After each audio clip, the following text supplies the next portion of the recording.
Hi everyone, my name is Patrick Akil, and if you're interested in inspiring people, creating an environment where they can learn and grow, and being a great leader as a manager, then this episode is for you. Joining me today is Besten. He's worked at Oracle for about 25 years and has always made sure his team is international and diverse. Really cool. And he loves nature photography. I'll put all the links to his socials in the description below. Check him out. And with that being said, enjoy the episode.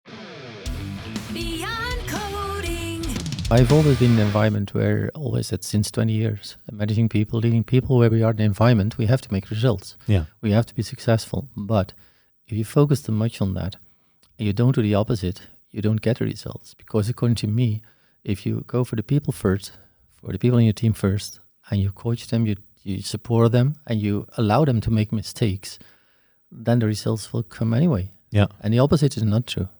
Yeah, I like that. I mean, that's kind of what my company has as a mantra as well, is you invest in your people. And because of that, and because of the environment and the inspiration you create, results will follow. And they might not be what you envisioned, but they might be better as well, which is great. Yeah. That's my fully belief that if you do it that way, that people will get about out of themselves and they will be evangelists of your company, of what they're doing. And also, if you go through the fire for them and support them, then they will do the same for you and for the team. Yeah. Well, if you don't, then why would they do it for you? Yeah, interesting. Has that always been kind of a perspective, because you've been managing for a really, really long time, like years of experience wise? Was that always kind of a mantra when you started, or is that something you picked up along the way? No, I picked it up along the way. The start was, the way I started was I took over from someone in the team who became a part-timer. He went back from 5 days to 3 days. And at my company, 3 days being a manager was not allowed. So I took over. And then I was one of the good pre-sales in that team. And the mistake I made in the start, I still did customers. I still did demos and presentations. So I was focusing on customers and not focusing enough on the people. Yeah. So then I learned that step away from where you're good, go into the management role, the leader role. And there I learned step by step what was better to do, to support the people, to coach the people, and still be there with customers, but not be on the front stage. Yeah. That is what I learned. Interesting. Yeah. That's also kind of a commonality that I've seen, that people, when they do move into management positions, it's hard to let go of what they're good at, because that's what made them good. That's probably what made them get the position, but they're not responsible for that anymore. So they have to let go of that. Exactly. What you see, and I don't say I was the best in the team, but before I say that, what you see happening in sales teams, the best sales rep will be the manager. Then he has two issues. He's maybe not capable to manage because that's not in his veins, in his blood. Yeah. And he's missing the best sales rep. So what he's doing, he's then taking over the best sales rep job and the management role. Yeah. Set up for failure. Exactly. That is my opinion. Yeah, those are two separate, or at least they should be separate, right? Yeah. Because a manager should way more focus on the input of their people and making sure they're happy and can grow. Exactly, and allow people to shine, allow people to learn. And also, I always often say to people who say, but they make mistakes, and then I say, I have a question. Do you know anybody on earth who learned walking without falling? Yeah. Anyone? Nobody. And that's just a simple analogy where I say, if you just allow people to make mistakes and not over and over again the same mistake, but coach them then and help them and show them what the other way of doing is, then people learn a lot. And that was the way how I managed the teams and how I think did it in the right way. Yeah, because I wanna start off kind of the conversation in a way that you've had a lot of experience managing people. If managers are listening to this, because I'm assuming they will, what was kind of what would be the one thing or even a few things that you would give as advice for managers? Is it more so focusing about people, or what would you say in that take? It is a statement from someone who's very, very famous, and I'm far away from that person, but the statement is, listen carefully. If your people need to shine, you are behind them. You're not in front of them. If they need to be rewarded, you're behind them. If they are in danger, if they are in difficulties, you're in front of them. And that is, I think, the major thing you must know in mind, how to manage people and also respect people and treat people in the way you want to be treated. Yeah. So in the way you want to be managed or leaded, led people in that way. And I think that's the real way of managing people and leading people to the highest achievements. What would be an example of your people being endangered and you would have to step in front of them? Yes. I was in an environment for many, many years where I managed pre-sales, solutions engineers who are doing demos, presentations. And quite often, you know that the sales rep needs the pre-sales to support in a demo, in a presentation to a customer. Quite often, the sales rep is under pressure. And what they want, they want always the best pre-sales that is available. Yeah. Always the best one. But if you have 10 sales reps and 10 pre-sales, you can't always send the best one. Exactly. So what I always fight for, and I had many discussions, everyone should be able to support a sales rep. And in that way, there was often a way of how to protect the people, how to coach them, and always stand in front of them in case that the sales rep and the sales manager got a bit offending when they thought, this was not as good as we expected. Yeah. And in that way, I think you learn people and you make them also vulnerable, but also learn a lot how to achieve results and how to do the things in a better way. Because always sending the best people to the sales reps, that makes no sense, you know. Yeah. And that is, I hope, an example how I managed and coach people and always try to expose them and coach them, of course. Not just send them away and just do it. No, coach them, support them, and always, be there to get good ideas with them. Yeah, I like that. And you mentioned you would still keep a kind of a close eye or at least a close ear to them with regards to coaching.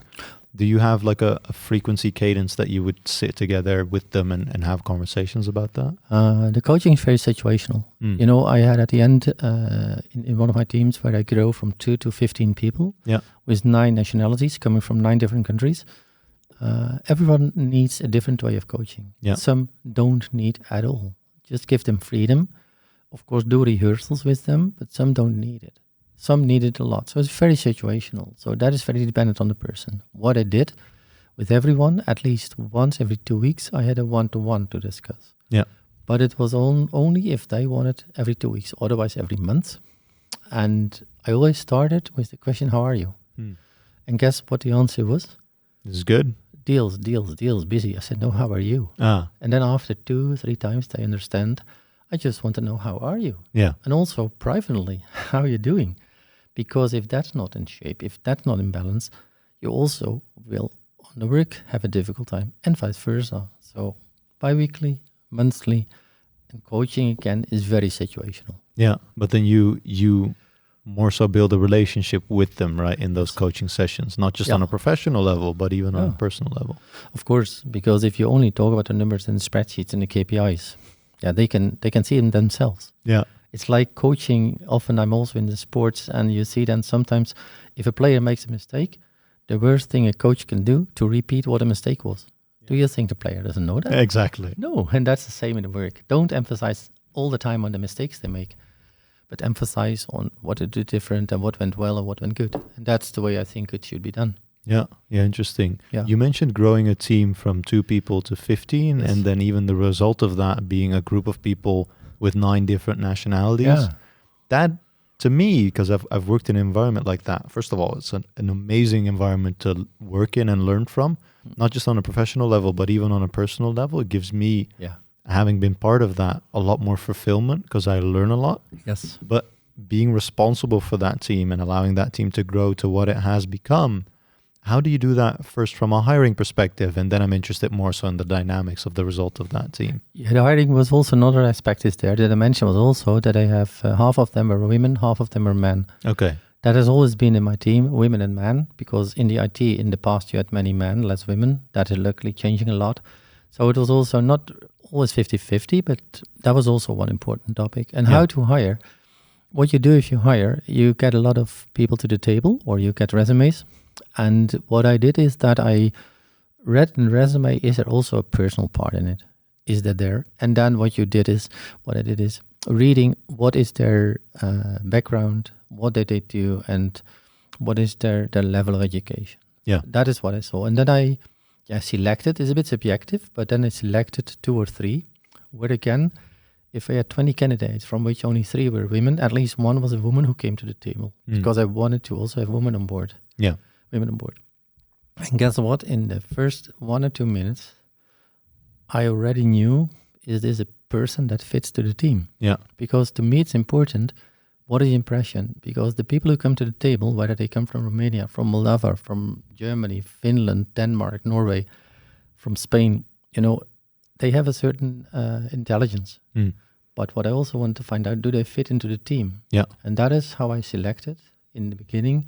And of course, then they have to present and to show what they can do. And what is very important, don't hire people who are all the same. Yeah. Because if you finally have a team of 15 copies of each other, you will never achieve anything. It's not going to work. No, I can tell you that once I started as a manager in an existing team, and there was a company that was pretty successful company. Yeah. But some of them in the team, as persons, they were quite different from me. They were not that easy. But for the work, they were excellent. Yeah. So you need to find a mix of characters, but again, they must have an attitude, and that was important of being able to collaborate. Okay. Attitude of supporting each other, because that is going to be in a team extremely important. So if I were to summarize, then you would focus more on the attitude and the collaboration side. If you would say, okay, this person fits in the team, but their background and even their gender could be diverse with regards to what you already had. Yeah, I can give you one example. Once I had a very experienced person coming to the table, and he thought he was very experienced. He was excellent. He was great.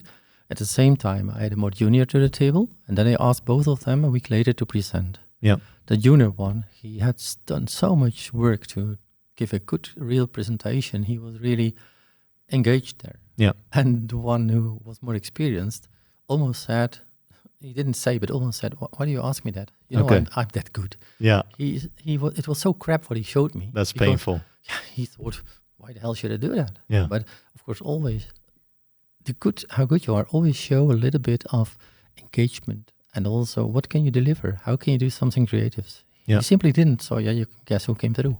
Yeah. And that's quite easy. That's good. I like that a lot, because one of the common threads that I do want in my team, like I know that from having been in a team, collaboration is one of them, being eager is one of them, like a high sense of ownership and responsibility as well. Yeah. But then on other sides, when it comes to kind of our way of working or even our perspectives and our education and background, the diversity adds a lot more to the table, because if everyone would be the same, your solutions wouldn't be, like, you would only have one perspective that you would go over. Exactly. And it doesn't mean every day is easy, because sometimes you have characters who also have difficulties to work together. Sometimes you have experienced people who need to learn that the less experienced is also worthwhile for the team. Yeah. And that sometimes is a challenge, because some people are not thinking like that. Yeah. But if you give them the freedom, and also what I did in the team, that I had people coaching each other.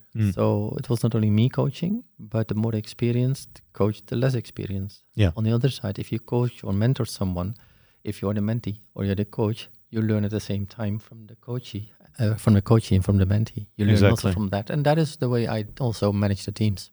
Yeah. But moving ahead then, because we've kind of covered hiring, if the team would grow to let's say a number of 15, as you laid out in your example, with 9 nationalities, when you're responsible for that team and you're managing that team, I think you have to be very flexible, because first of all, your attention span to each individual is going to be custom.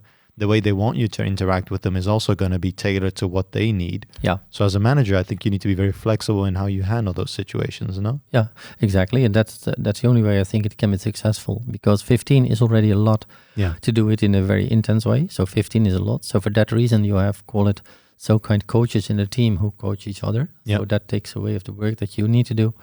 But what is also important, if you have them longer on board, that you really start to discuss, if they don't do it themselves, about the next step. Is the next step in my team? Is the next step elsewhere? And what you always must show them, and that's even more important than in the past, that there is a perspective in the near future, not in the far future, no, the near future. Because one of the youngest in my team, she once said to me, I'll be there only 2 or 3 years, because I'm not there for the company. The company is there for me, and then the next company is there for me. So it's about my career, whether it's here or there. So even if you don't want to lose people, the most, I say, stupid thing you can do is try to block them of moving on. Yeah. Because if they want to move out, that's a pity. But if they stay and are not happy, it's even worse. Yeah. And that's how I always acted. That's hard though, because I've talked to organizations where, right now, a lot of people are being laid off because of the market, right? Or an impending crisis. People are kind of tailoring towards that, or Exactly. making sure they can afford to go through that, basically. Yeah. Which also means right now hiring has frozen, or the headcount that they have is frozen. But if the people in those teams, for example, want to move to internally to a different apartment, people might say no because headcounts are frozen, and then they won't get to fill that position. So they will block even people moving internally.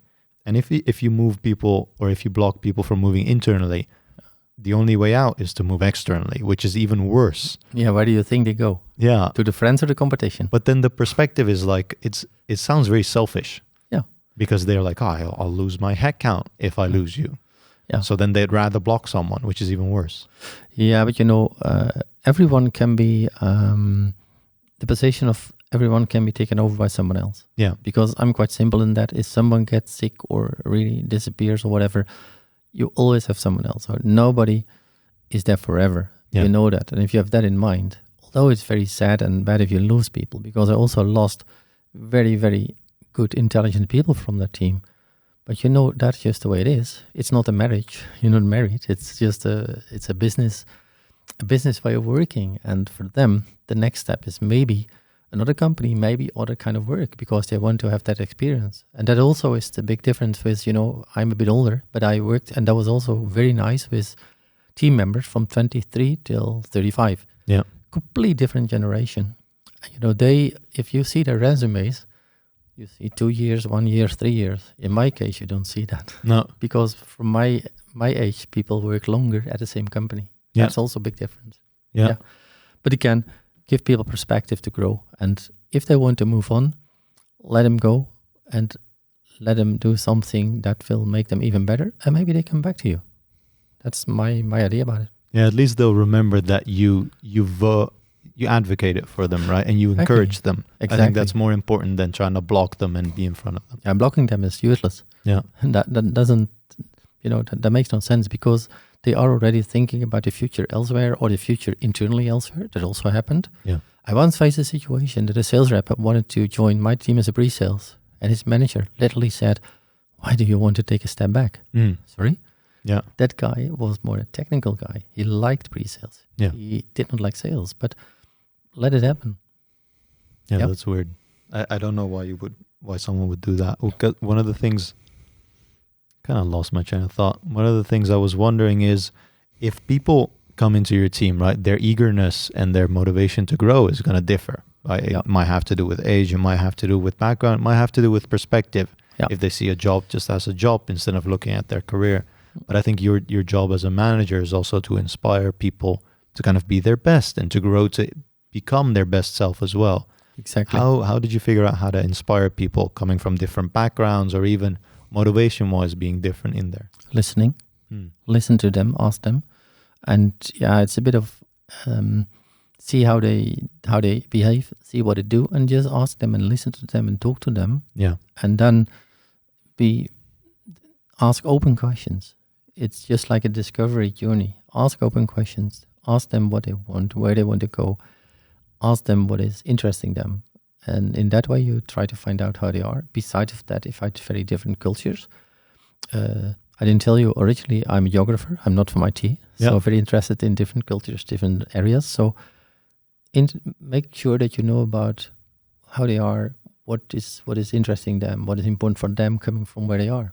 Yeah. And if you do it that way and listen and try then together come to a solution, then you find, I think, a good way for the employees. So it's figuring out what they really want, not just on a work level, but also on a personal level? Yeah, figuring out what makes you happy, what makes you feel happy. I also am coaching people, and I'm also coaching people from was one person from the Arabian countries, and he was a manager, and he was very unhappy.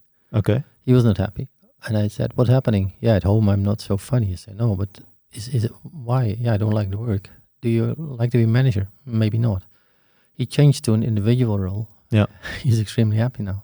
Exactly. And normally, from an individual role to a management role, it's not a career path that many people want to go. Yeah. But I think if that makes you happy and makes you flourish, that is the career path you go. Yeah. Yeah. Exactly. That's how I think about that. If I think about management in and of its own, first of all, I don't think anyone should be a manager, or everyone should be a manager rather, because I think you need to have some core companies which are really just inherent in you. One of them, for example, is dealing with people. You need to either be good at that, but first of all, you need to want to be able to deal with people, or want to deal with people on a personal level, right? If you're just not interested in people in the first place, I don't think you're going to be a great manager.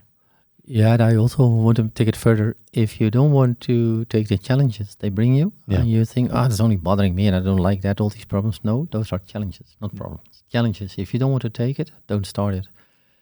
And you will start as a manager, but I think being a leader is something you can not decide by yourself.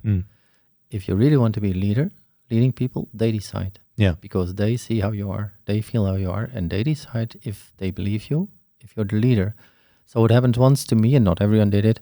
One of my employees asked me to be her coach, what is normally not what you do. Yeah.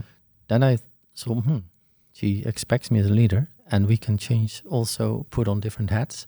That once I'm the manager, and then I'm the coach, the leader. So according to me, that is important. If you get it done, that people see you as a leader in a good way, I think then you could do a good job as a manager.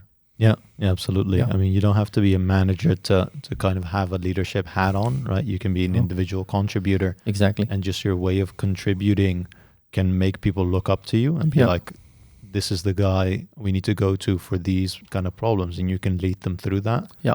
But a lot of individual contributors, at least in the past, the only career path forward was going to kind of a management position, which looking back now doesn't make any sense. No. Still, though, I think that's how a lot of people in more traditional organizations, that's the only career path step that they have.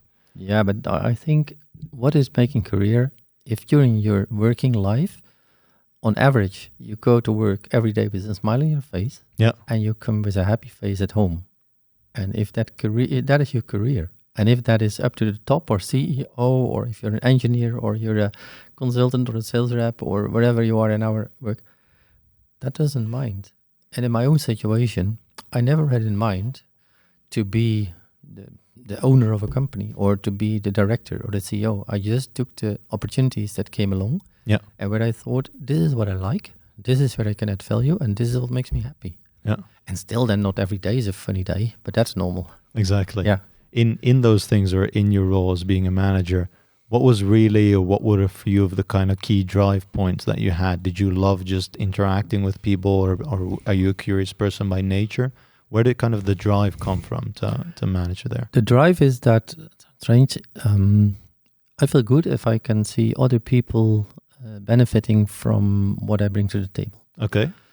If I can add any value to someone where he can make the next step, or where he can learn from it, or if I have any ideas, like this morning I had a call with one of the guys I once hired, and he had some questions, and I had just 1 or 2, 3 ideas, from which one of them was very good for him. Yeah. Then I feel good.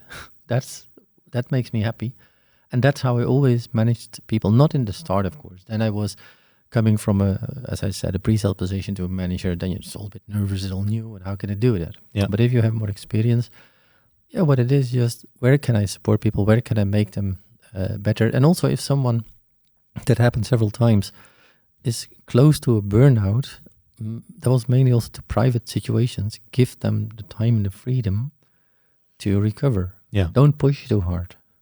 Give them just some free time, and look for ways how to support them in that way. Not as a professional that supports them, but as a manager, as a leader, give them the freedom, the space to breath. Yeah. That's what I think is also very important. And one more example, there was once someone who asked me something that and I will not disclose it here in detail, asked me something that I said, this is so weird. But then I thought over the weekend, what shall I do? Yeah. And I said, let's just try it. And the relationship, business-wise, changed completely. Yeah. Simply because that person asked some space that I didn't see. But when that person asked for it, I thought, let's do it.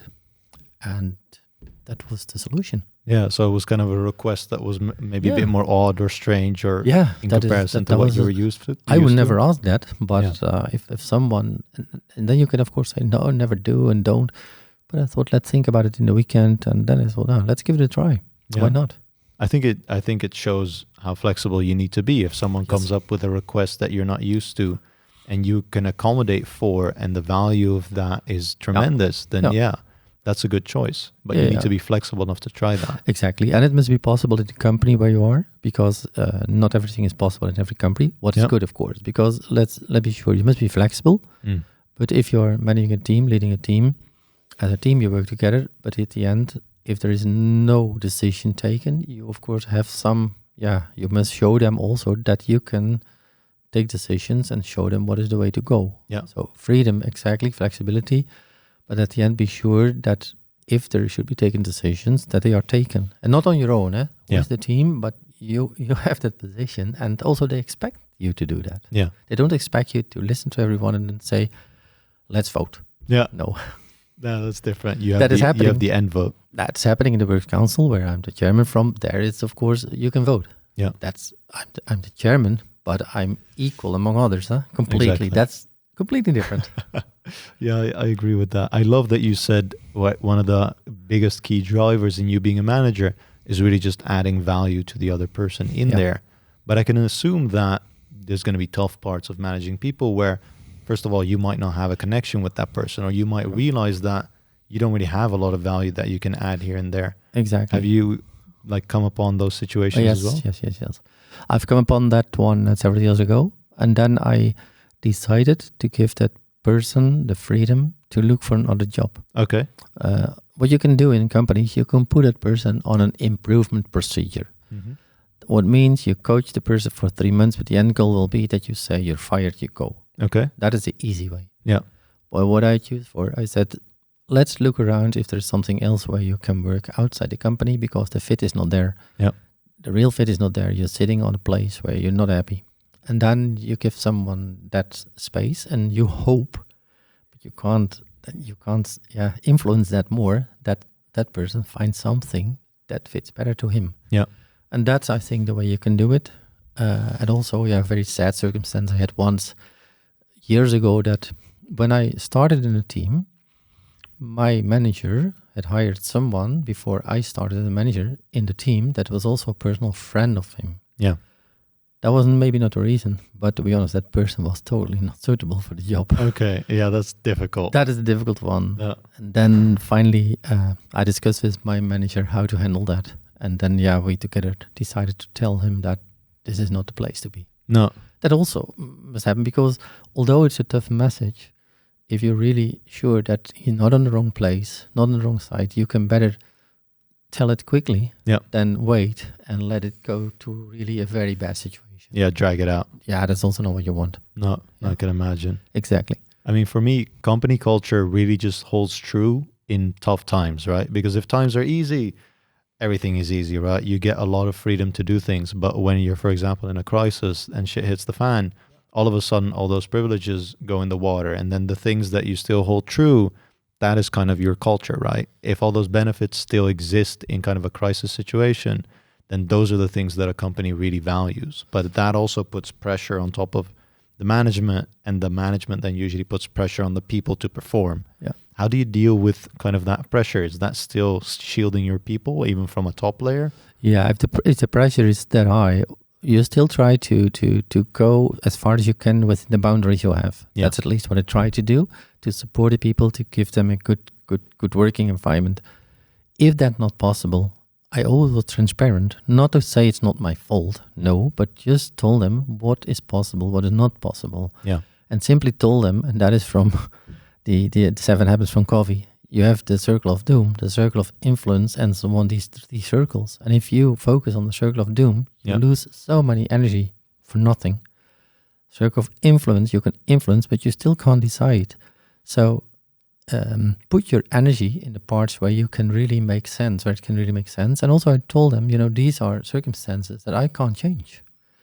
And not to say that just accept it, but I can't change it. Maybe we can influence, but let's then, within the boundaries that we have, shape an environment that is still doable and pleasant to work in. That's the way it is.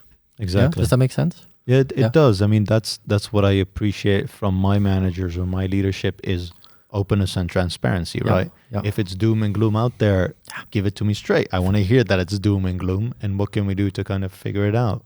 And the worst thing is that they say it's all fantastic plastic, while it's not. Yeah. And of course, you don't have to emphasize that it's negative and nothing is right, but be transparent. Tell the truth and tell what's happening and tell the reasons why things are there. Yeah. And then it might change, of course. But if you don't and you keep it secret, people don't trust you anymore and you lose your role. Yeah. Yeah, that's my opinion and my experience. I've noticed that, but I've also heard that some managers would say, I can't really be transparent in this case, or they're more so afraid what happens if they are transparent. What are you afraid of? Yeah, I don't know either. Well, what could happen? Have you always found yourself in a position where you can just be 100% transparent and honest with the information that you have? Yeah, almost always, because as I also told you, I'm a chairman of a works council, and there you have insight in numbers and information that is tangible. Sure. And that's what you can't share. And I always took that boundary very, very clear, because that is not possible. Also because you can harm the company and finally harm yourself very much. So there you don't. But if possible, I was always transparent and to tell why things happened, what the reasons were, and telling them how we could influence, or also if I say, sorry, we can't change that, we just have to cope with it and let's try to make the best out of it. Yeah. And that's the way I did. But again, I think we're all talking to mature people. Why would you hide things? Why would you not be transparent? What's the problem there? Yeah. I don't get it. No, I don't get it either. That's why I was wondering kind of what your take is on that. But that is what I've seen that I see it can also struggle with. Yeah, I also see that at many of some managers or VPs. Yeah, they keep things hidden and they don't tell what's happening there. Yeah. While if they would be more transparent and be more open in their communication, they will find out that the people would understand better. Because what is the most, bad news and good news is okay, but no news is worse. Yeah, that's the worst. That is the worst. Exactly. Yeah. It's like flying blind. Yeah, you have no idea. Yeah. And people are smart. Like if there is kind of an impending doom, they will figure it out. Of course. And if you don't have communication, I think you look worse because of that. Yeah. Because then people have figured it out. You're not really communicating about it. And then you look real bad because of that. And especially when I started my career in IT, that was in 1986, as a COBOL programmer, by the way. You didn't have internet. You had no mobile phones. You had no laptops, no computers. You only had a mainframe where you did your coding on. But you had no communication worldwide. So what I mean by that, if you now hide things as a company, people will know about it anyway. Because if you just Google the company name and you put some words on it, you'll find it everywhere. Yeah. Yeah, it's quite easy. That's such a difference. I went in through all that transition from no mobile phones, no laptops, no internet, no information, no social media, into the current area. Yeah. You can find it everywhere. Yeah, I love that. Yeah. Exactly. I mean, I put up a poll on my LinkedIn because I had a talk earlier a few weeks back, and it was about more management style. It was about tech lead versus engineering manager. Yeah. And one of the three things that guest mentioned was Pat Kua. He said managers can really struggle with either delegating, decision making, or just dealing with people. Mm-hmm. Now, I put up a poll on my LinkedIn just because I was curious in people that have kind of leadership positions, what they struggled with the most. And to my surprise, it was more so delegating. So people that have certain commitments and then allowing other people to work on that basically by just the virtue of them delegating. That's what people struggled with the most. Out of those, did you kind of struggle with delegating as well, or did that come naturally to you? Because you mentioned immediately, like, I allowed people to coach other people and like you spread your influence through that. If I go back to the start where I became a manager, I had a bit the problem of delegating because I knew all the details of the product. Yeah. Maybe you remember I told you I was the pre-sales and then on. There it was a bit difficult in the start. But then I moved into an area where I knew the products, but not as deep as I did the other ones. So it was already easier to delegate. And I'm in this, my position is the following. If I hire the right people, if I have coached them properly and they grow, why should I take over their work? Yeah. So they are, of course we do rehearsals. Of course we do tryouts. Of course we listen and we see, can we shape a bit like this, a bit like that. But if I don't delegate, I'm then having 20 balls in two hands, and that's not possible. No. And delegating also empowers them. And, again, going back to the story, if someone is not allowed to make any mistake, you'll never grow. You'll never learn. So delegation was to me not an issue at all. No. No, not at all. What then when it came to decision making, that come naturally as well? Because I can Yeah. imagine that could be a hard one as well, to actually put your foot down and be like, no, this is the way I think we should go from a vision point of view. To be honest, in the rehearsals, if you do that by asking questions, then people often know by themselves what the right way is. So just by asking questions, have an open conversation, they know about it. Yeah. They will take different decisions, go different ways. And again, finally, if you have to take a decision as a team and you can't find a common sense for that, then you say, there's no common sense. I suggest we do it this way, we start this way, and we go this way. Yeah. And that never went wrong or was not accepted. But again, if then a decision is then wrong afterwards, just tell them. You say, sorry, I the decision wasn't the right one. Yeah. Also transparency, because there's nothing wrong with confessing that you made a mistake. Yeah. It's ownership also. And I think it gets appreciated. Yeah, of course. Yeah. And always, if something goes wrong, never blame anyone in your team. Never do that. Discuss mistakes privately in one-to-one conversations. And the biggest mistake that I saw managers taking, that let's say here's all of people, the team is there, and you made a mistake, and I blame you with all the others there. Yeah. That is Horrible. so awful, horrible. But it's happening, huh? It's happening. It's more, it's the blame wall. And that is so bad, because someone knows that it went wrong. And then try to discuss that in a one-to-one, in a personal conversation. Try to find out if the person understands what should be done better. Yeah. But never, ever blame in public. No. And always, if someone else tries to blame your employee, stand in front of him, defend him. Yeah. Even if you know that he was wrong, even if you know it was not right, defend him, make him feel safe.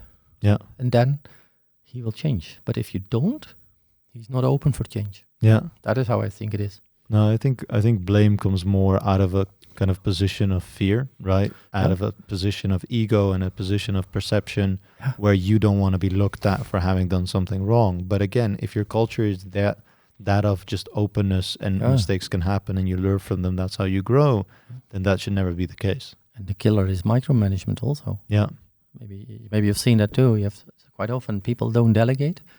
And I have a nice example. Imagine you have to run the 100 meters and your coach is sitting on your back because he thinks you don't know exactly what to do. Yeah, I'm never going to make it. Yeah, but that's not even that. Huh? Your coach has a supervisor. He's on the back of your coach because he wants to lead your supervisor. Yeah. There's an owner of your club. He's on top, so you have 3 men on your back, on your shoulders. How far do you go? Yeah, I'm never going to make it. And do you think this is happening in companies, that the manager, the director, the senior director, the VP, the SVP, they're all looking across the shoulder? If it goes right, what do you think what will happen? How do you feel? Yeah, you feel clamped. You can't breathe. Yeah, so give that example of athletics. You will not win any race if you get 4 people on your shoulders. No. Yeah. How do you change that though? Because I can imagine that people listening to this might feel like they're being micromanaged. How do you then, from an employee point of view, like talk to your manager or give them that feedback even to not be micromanaged anymore?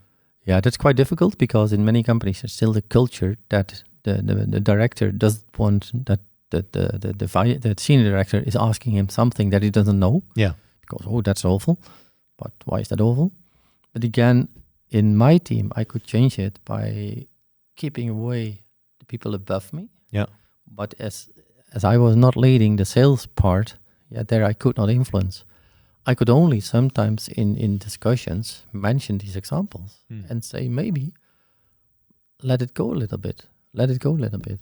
Maybe but I could not really change that because I, by purpose, never, except 1 quarter, never was a sales manager. Yeah.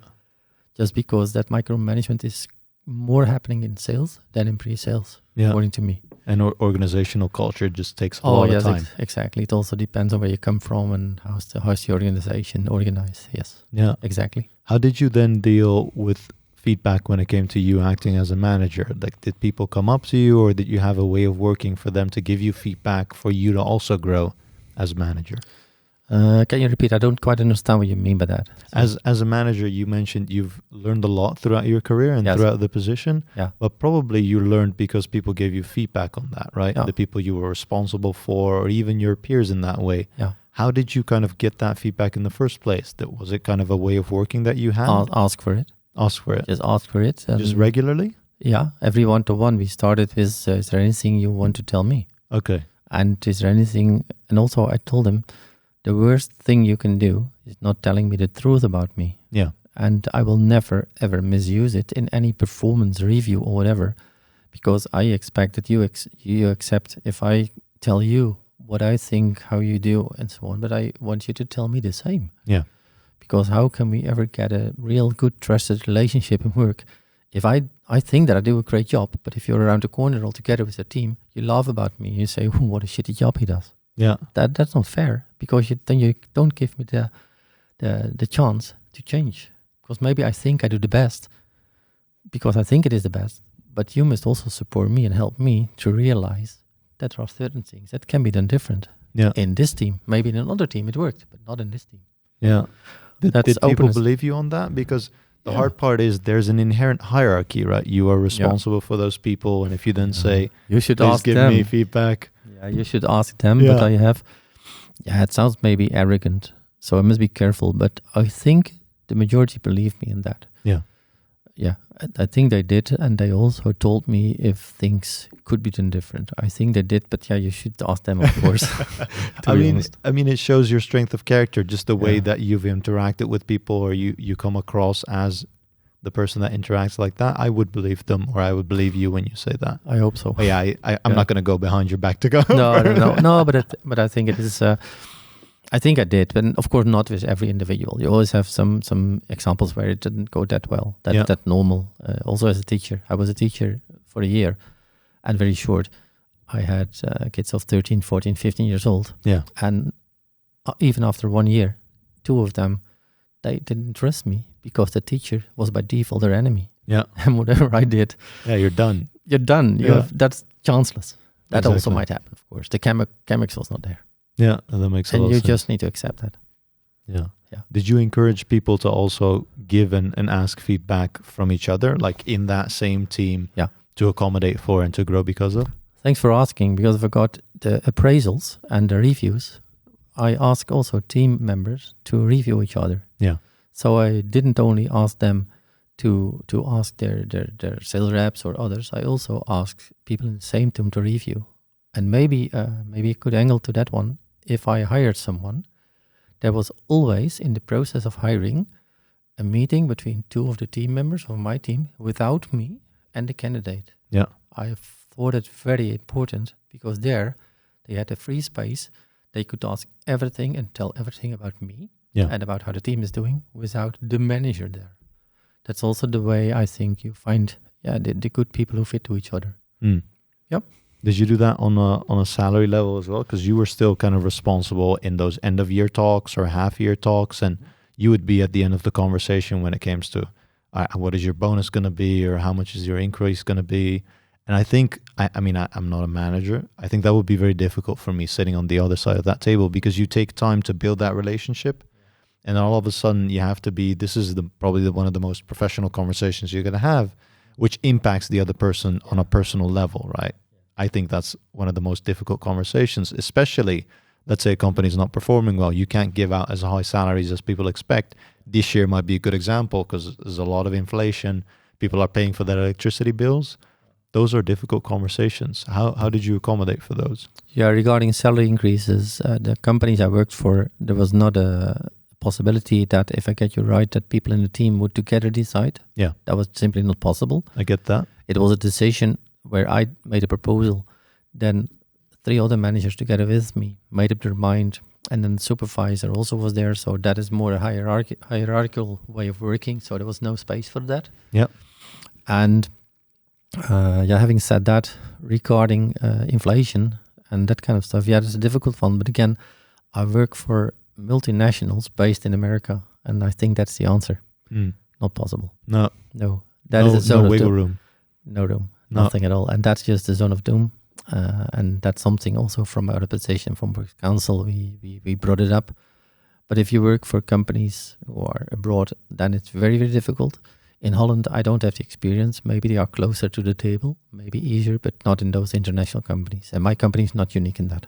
Would you still be open and transparent about that? Yeah. Because that could kind of negatively impact someone's perception of the company, right? Rightfully so, because that is the situation. Yeah, but that would be negative if that company was the only one. Yeah, But all the others are the same. exactly. So they're all in the same boat. They're all the same. They all have the same answer. It's not possible. Yeah, And for reasons, they have reasons for that I will not disclose here.